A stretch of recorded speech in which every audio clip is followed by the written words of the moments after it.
Jésus est en vie. Jean chapitre 19. Alors Pilate prit Jésus, et le fit battre de verges. Les soldats tressèrent une couronne d'épines qu'ils posèrent sur sa tête, et ils le revêtirent d'un manteau de pourpre, puis, s'approchant de lui, ils disaient, « Salut, roi des Juifs !» Et ils lui donnaient des soufflets. Pilate sortit de nouveau, et dit aux Juifs, « Voici, je vous l'amène dehors, afin que vous sachiez que je ne trouve en lui aucun crime. » Jésus sortit donc portant la couronne d'épines et le manteau de pourpre. Et Pilate leur dit, « Voici l'homme. » Lorsque les principaux sacrificateurs et les huissiers le virent, ils s'écrièrent, « Crucifie! Crucifie !» Pilate leur dit, « Prenez-le vous-même, et crucifiez-le, car moi, je ne trouve point de crime en lui. » Les Juifs lui répondirent, « Nous avons une loi, et, selon notre loi, et il doit mourir parce qu'il s'est fait fils de Dieu. » Quand Pilate entendit cette parole, sa frayeur augmenta. Il rentra dans le prétoire, et il dit à Jésus, « D'où es-tu » Mais Jésus ne lui donna point de réponse. Pilate lui dit, « Est-ce à moi que tu ne parles pas? Ne sais-tu pas que j'ai le pouvoir de te crucifier, et que j'ai le pouvoir de te relâcher ?» Jésus répondit, « Tu n'aurais sur moi aucun pouvoir, s'il ne t'avait été donné d'en haut. C'est pourquoi celui qui me livre à toi commet un plus grand péché. » Dès ce moment Pilate cherchait à le relâcher. Mais les Juifs criaient, « Si tu le relâches, tu n'es pas ami de César.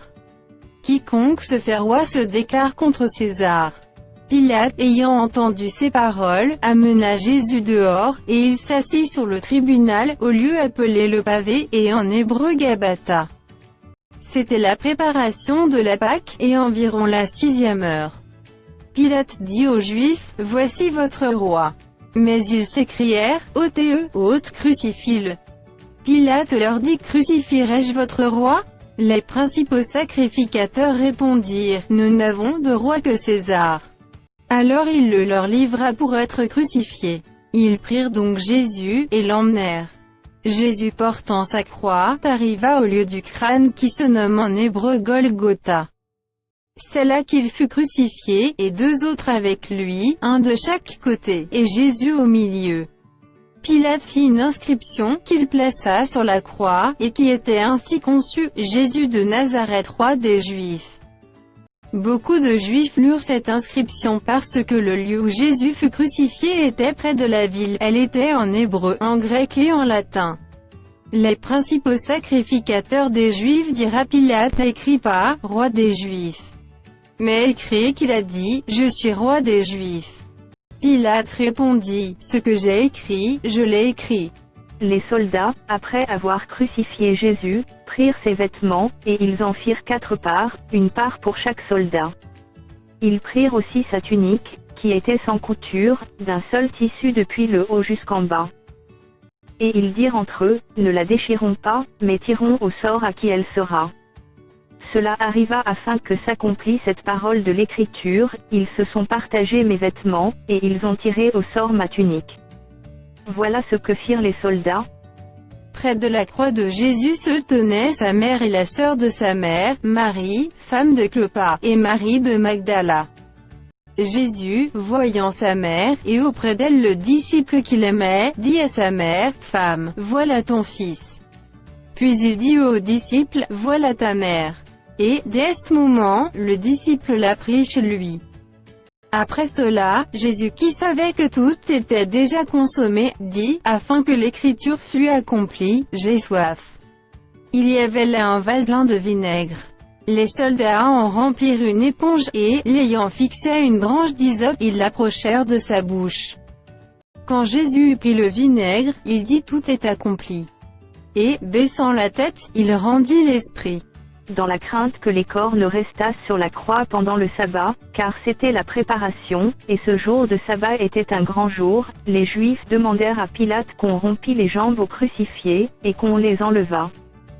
Les soldats vinrent donc, et ils rompirent les jambes au premier puis à l'autre qui avait été crucifié avec lui. S'étant approchés de Jésus, et le voyant déjà mort, ils ne lui rompirent pas les jambes. Mais un des soldats lui perça le côté avec une lance, et aussitôt il sortit du sang et de l'eau. Celui qui l'a vu en a rendu témoignage, et son témoignage est vrai, et il sait qu'il dit vrai, afin que vous croyiez aussi. Ces choses sont arrivées, afin que l'écriture fût accomplie, aucun de ces os ne sera brisé. Et ailleurs l'écriture dit encore, ils verront celui qu'ils ont percé. Après cela, Joseph d'Arimathée, qui était disciple de Jésus, mais en secret par crainte des Juifs, demanda à Pilate la permission de prendre le corps de Jésus. Et Pilate le permit.